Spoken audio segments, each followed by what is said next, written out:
warahmatullahi wabarakatuh. Perkenalkan, saya Sriwahyuni dengan NIM 1C02006. Saya dari kelas R9, Program Studi Akuntansi Fakultas Ekonomi dan Bisnis Universitas Jambi. Baiklah, di sini saya akan mempresentasikan materi yang berjudul Komunikasi Informasi Akuntansi, di mana materi ini adalah mata kuliah dari Akuntansi Keperlakuan dengan dosen pengampu, Bapak Dr. Wirmi Eka Putra, SE, MSI, CI, CNR, CSRS. Baiklah, langsung saja ke materi. A. Teori komunikasi, di mana proses akuntansi adalah komunikasi informasi dengan implikasi keuangan atau manajemen. Nah, oleh karena itu, untuk menjadi seorang akuntan efektif, seseorang harus menjadi komunikator yang efektif pula. Informasi bisnis harus disajikan oleh para akuntan untuk memenuhi kebutuhan pengguna. Informasi tersebut harus dinyatakan dengan jelas, ringkas, dan akurat. Para ahli menurut Gibson et al. Tahun 1995 mengatakan bahwa komunikasi berasal dari kata lain, yaitu komunis, yang berarti sama. Hal ini berarti adanya suatu pencarian kesamaan makna atas hal-hal yang dikomunikasikan antara pihak pengirim dengan penerima.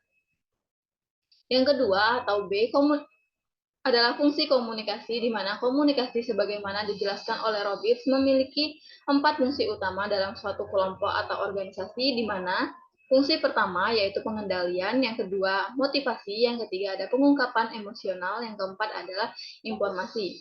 Komunikasi bertindak untuk mengendalikan perilaku anggota dengan beberapa cara.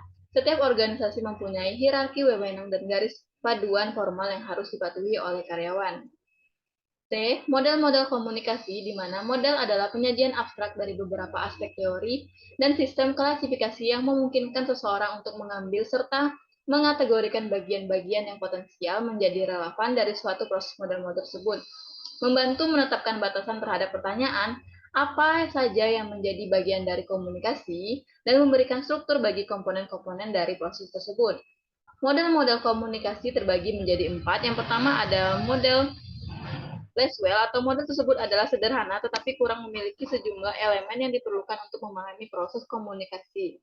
Yang kedua, ada model Shannon atau Weaver, yaitu model ini merupakan suatu kemajuan dibandingkan dengan model Laswell karena model tersebut membedakan antara sumber informasi, pengirim informasi, penerima informasi, dan tujuan. Yang ketiga, ada model SMCR Berlo, di mana model ini menyarankan arus informasi satu arah dari satu sumber kepada penerima tanpa umpan balik, dan model ini juga tidak memasukkan konsep gangguan. Keempat, ada model Wesley atau Mesley, yaitu sebagai alternatif dari model-model yang bias tersebut. Rogers dan Kincaid mengajukan model pemasukan komunikasi. Variabel-variabel yang berpengaruh pada komunikasi akuntansi, di mana salah satu tujuan dari pembahasan model adalah membantu mengorganisasikan faktor-faktor yang memengaruhi komunikasi dari informasi akuntansi. Tinjauan berikut ini membahas variabel-variabel dan hubungannya dengan kebenarannya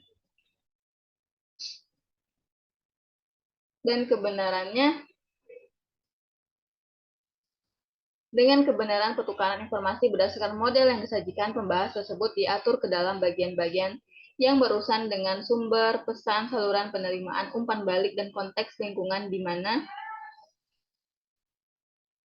penyusunan dan komunikasi informasi akuntansi terjadi. Nah, lanjutannya yaitu yang pertama ada sumber, di mana ada dua aspek sumber yang dapat mempengaruhi proses komunikasi. Dua aspek tersebut yaitu adalah kredibilitas sumber dan kesamaan antara penerima dan sumber lainnya. Yang kedua ada kredibilitas sumber, di mana secara umum diakui bahwa semakin kredibel sumber dari suatu pesan, semakin besar efektivitasnya. Yang ketiga ada kesamaan antara penerimaan dan sumber, di mana komunikasi yang efektif akan lebih mudah terjadi ketika sumber dan penerimaan adalah serupa. Keempat adalah pesan, di mana Barlow mengidentifikasi 5 elemen pesan yang sebaiknya dipertimbangkan ketika menganalisis komunikasi. Yang pertama ada isi, yang kedua ada organisasi atau struktur, yang ketiga ada kode, yang keempat perlakuan, yang kelima elemen-elemen pesan. 5. Organisasi pesan, di mana cara terbaik untuk mengorganisasikan suatu pesan bergantung pada budaya di mana informasi tersebut digunakan. 6. Perlakuan pesan, informasi akuntansi sebaliknya berulang. Pengulangan meningkatkan pemahaman atas materi, retensi meningkatkan dengan adanya pengulangan atas fakta dan ide-ide yang penting. Yang ketujuh ada saluran, di mana jalur komunikasi merupakan alat untuk menyebarkan informasi. Yang kedelapan ada penerimaan, di mana ketika menganalisis suatu situasi komunikasi seseorang perlu mempertimbangkan faktor-faktor mengenai penerimaan seperti latar belakang, demografis, dan budaya. Sikap sebelumnya, pengetahuan, pola perilaku, dan sistem atau lingkungan sosial di mana mereka akan menggunakan informasi tersebut. Yang kesembilan ada analisis penerimaan, di mana pengetahuan mengenai penerima dapat digunakan untuk mendesain pesan yang lebih efektif dan menyampaikannya melalui saluran yang paling sesuai. Yang ke-10 ada analisis jaringan, di mana literatur teoritis dan empiris mengenai jaringan komunikasi bersifat ekstensif dan telah ditinjau secara sangat terinci. 11 ada umpan balik, di mana merupakan pesan yang dikirim oleh penerima kepada sumber dalam menanggapi pesan awal.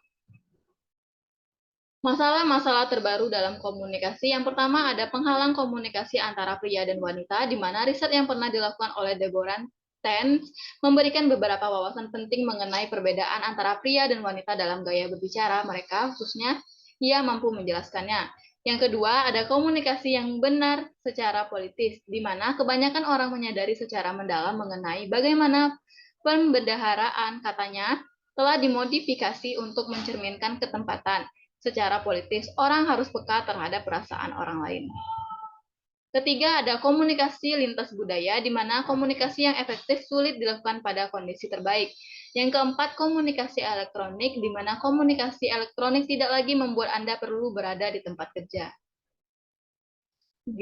Artikel, judul, gambaran kartun sebagai suatu alternatif komunikasi informasi akuntansi, nama Melati Oktaviani dengan kesimpulannya yaitu penyajian dalam bentuk gambar kartun juga tidak lebih efektif jika dibandingkan dengan rasio keuangan.